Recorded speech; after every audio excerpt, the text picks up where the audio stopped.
le troisième niveau. C'est ce qu'on appelle les MES. MES, c'est Execution Systems.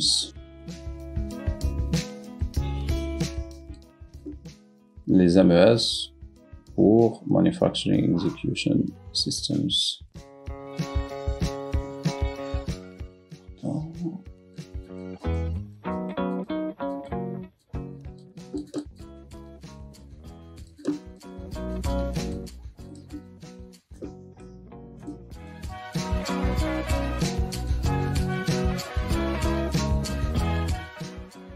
Les Manufacturing Execution Systems, vous allez remarquer qu'il y a un terme ici très important qui est très proche de l'industrie, c'est le terme manufacturing. Alors, qui dit manufacture, c'est fabriquer.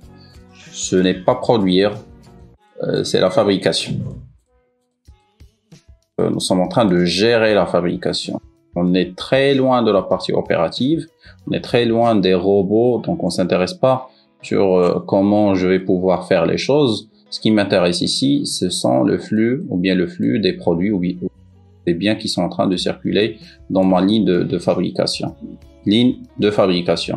Donc, combien de voitures, combien de carrosseries, combien j'estime que je vais produire d'ici la fin de journée, le suivi des ordres de fabrication, des indicateurs comme la performance de ma ligne. Donc, on est très loin de la partie automatisation. On est très loin de cette partie field, on est très loin des variateurs de vitesse, des contrôleurs, des automates programmables. Oui, on est proche des systèmes middleware parce que le système, s'il marche pas ou bien s'il tombe en panne, je peux le voir sur le système de supervision. Mais ce qu'on réfléchit ici ou bien ce qu'on raisonne ici, on raisonne fabrication. Manufacturing Execution System, mais plutôt le suivi de la fabrication. Ce sont des systèmes de pilotage de la production ou bien de la fabrication. Donc l'appellation elle est différente d'une personne à une autre, donc vous faites attention.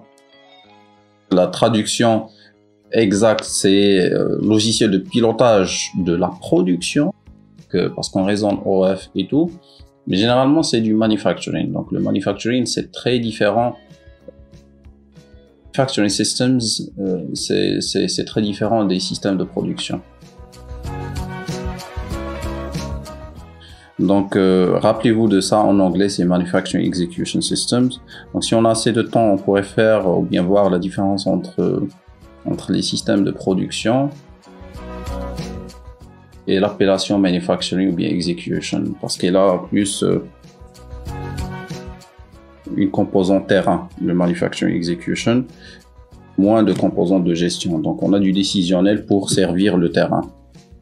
Ces systèmes-là permettent de raisonner atelier. Donc, on ne parle pas système de production qui va produire une centaine de voitures, mais on raisonne atelier, terrain, qu'est-ce qui existe sur le terrain ou bien le chantier d'une usine.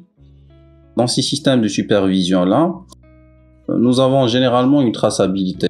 L'idée, c'est quoi? C'est de remonter les informations, d'avoir une traçabilité qu'on puisse donner aux systèmes qui vont gérer la prod, carrément, et gérer les autres composants de gestion, y compris les achats, les ventes, le commercial et tout. Ça nous permet d'avoir une traçabilité de l'information. Donc, le principal atout des systèmes MES, c'est plutôt la traçabilité de l'information. Ça nous permet aussi de faire du contrôle de la qualité, quality control, ou bien généralement le suivi de la non-qualité, parce que c'est très difficile de mesurer la qualité. C'est très facile de mesurer la non-qualité. Du coup, vous avez des ratios ou bien des taux de non-qualité ou bien taux de qualité qu'on pourrait générer directement grâce au système MES. Je peux faire le suivi de la production. J'ai un ordre ou bien un ensemble d'OF que je suis en train de lancer. Je peux suivre l'exécution de ces OF-là. Je peux suivre l'ordonnancement. Donc, je suis dans un OF, je peux voir l'ordonnancement des tâches. Je peux même combiner plusieurs OF pour les ordonnancer de telle façon à avoir un acheminement optimal des produits avec des temps et des ressources minimales. Je peux aussi introduire la composante maintenance, y compris la maintenance préventive. Généralement, la maintenance préventive. Et si vous avez une autre maintenance en termes d'entretien ou bien des arrêts que vous allez subir dans votre système, je peux garder traçabilité de ces arrêts-là. Du coup, je peux, pour une certaine ligne donnée, pour un certain atelier, avoir le taux de qualité, avoir les MTBF, carrément. Je peux calculer les MTTR directement. Je pourrais calculer aussi le taux de qualité, taux de non-qualité. Je peux calculer aussi la disponibilité de mon atelier ou bien de ma ligne. Et qui dit que j'ai un taux de disponibilité, j'ai un taux de qualité, vous pouvez, ça rentre dans cette partie-là. Vous pouvez aussi calculer la performance par rapport à la performance estimée. Donc nous avons une performance qui est estimée et grâce à l'exécution des différents ordres de fabrication, j'ai une performance finale. Donc un nombre de pièces que j'ai produit. Pardon. Donc si j'ai ces différents indicateurs-là, le max que je pourrais faire avec un système MES en plus de la traçabilité, c'est le calcul du taux de rendement synthétique. C'est bon? Donc une fois j'ai calculé mon taux de rendement synthétique concernant une certaine ligne ou bien un certain atelier, vous voyez qu'on a fait vraiment une agrégation en termes de données. Donc on est parti sur une base field level, automatiser les choses, superviser les choses, et maintenant je suis en train de faire de planification de l'ordonnancement, planification aussi des interventions maintenance. Je peux avoir une traçabilité des données, je peux calculer mon taux de rendement synthétique de cette ligne-là. D'accord? C'est très proche de la gestion, c'est très proche de l'humain. Vraiment, c'est en termes d'évolution technologique, le MES joue un rôle très important dans la gestion de ces systèmes numériques, ou bien de ces systèmes qui sont automatisés. Donc, on n'est pas sur le middleware, on est dans des systèmes d'exécution. Donc, ou bien de systèmes de pilotage. Généralement, c'est le pilotage. Je reviendrai encore une fois, donc vous faites attention s'il vous plaît quant à la traduction de manufacturing. Donc, pour les anglophones, on fait une grande différence entre manufacturing et production systems, manufacturing systems et production systems. Francophone, manufacturing, ils la traduisent directement en production, mais ce n'est pas la même chose. La création de la valeur et la gestion de cette création de la valeur sont deux aspects qui sont différents.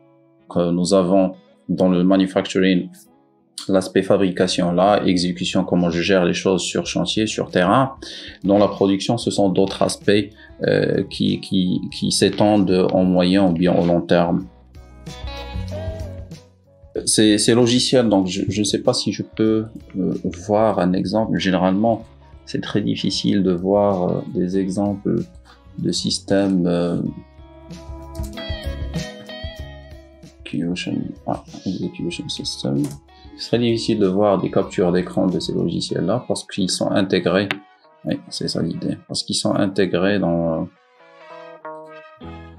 regarde, Accelerating Your Quality Systems Actionability. Donc c'est un petit peu ça l'idée. Ce sont des systèmes qui sont intégrés, qui parlent avec le middleware et qui vous permettent de suivre une capture d'écran d'un tableau. Attendez, je vais essayer de voir plus souvent. Ouais, c'est ça. Vous avez vu? Une image de qualité, bon, ce n'est pas le cas. Je peux voir les choses par atelier, je peux voir les différents indicateurs que j'ai dit.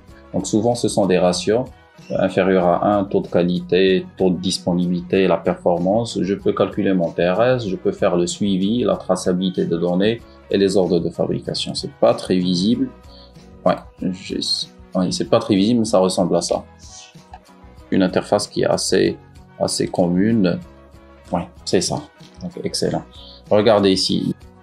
Vous avez des events, created, quantity, consumed, created, state change.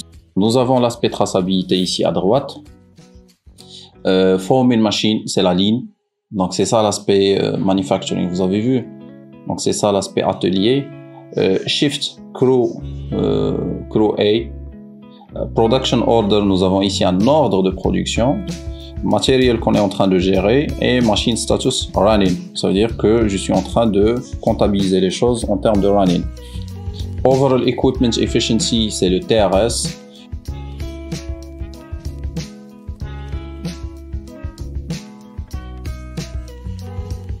Donc en français on dit taux de rendement synthétique, en anglais c'est une appellation qui exprime plus clairement cet indicateur-là, Overall Equipment Efficiency, c'est-à-dire l'efficacité globale des équipements.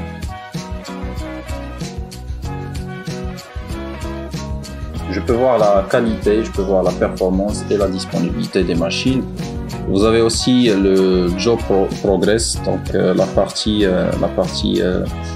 Quantity, Target et Ordered. Je peux faire le suivi de la production via le pilotage de ma production. Manpower, vous avez ici des opérateurs. Dans ce cas-là, je crois que ce sont des opérateurs machines. Duration, combien ils sont en train de travailler. Et vous avez ici un suivi, c'est l'aspect traçabilité. Cleaning, Electrical Problems Blocked, c'est-à-dire les arrêts par rapport au suivi de la production. Donc, Produced, Target Quantity. Donc, c'est ça un petit peu l'idée. Vous pouvez créer donc WO, ça va être Work Order. Stop Job, donc c'est l'aspect pilotage. Jobs, des choses. Create Inventory, Consume Inventory. Et bien sûr, les autres aspects en termes de gestion de la plateforme, scene on, scene off, add machine stop, quelque chose comme ça. Donc c'est ça un petit peu l'idée. Et je crois que si on va appuyer sur ce bouton-là, ça va vous donner les autres machines. Donc Shopfloor Online, ça va être l'éditeur ou bien le nom du logiciel. Mais on peut switcher entre différentes lignes, on peut switcher entre différentes machines et l'interface va rester la même. C'est un petit peu les logiciels MES. Donc, ce sont des logiciels qui sont très performants, permettent de gérer principalement les différents flux, comment on apporte la création de la valeur. Et il fournit, donc d'une façon générale, il fournit à toute la supply chain de la société des informations, plutôt des données qui sont vitales sur l'activité de fabrication, sur l'activité du manufacturing.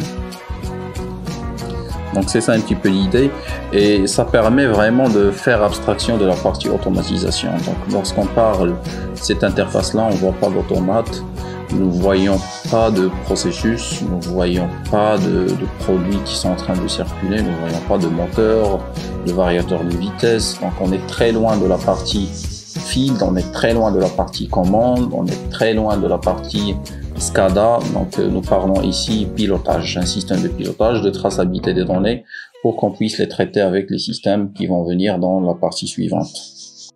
Souvent, ce sont des ERP ou bien des logiciels de planification. Ça, c'est le pilotage. Par la suite, nous allons faire la planification. Et la planification se fait soit avec les ERP, soit avec le module GPO dans les ERP, c'est-à-dire la GPO carrément.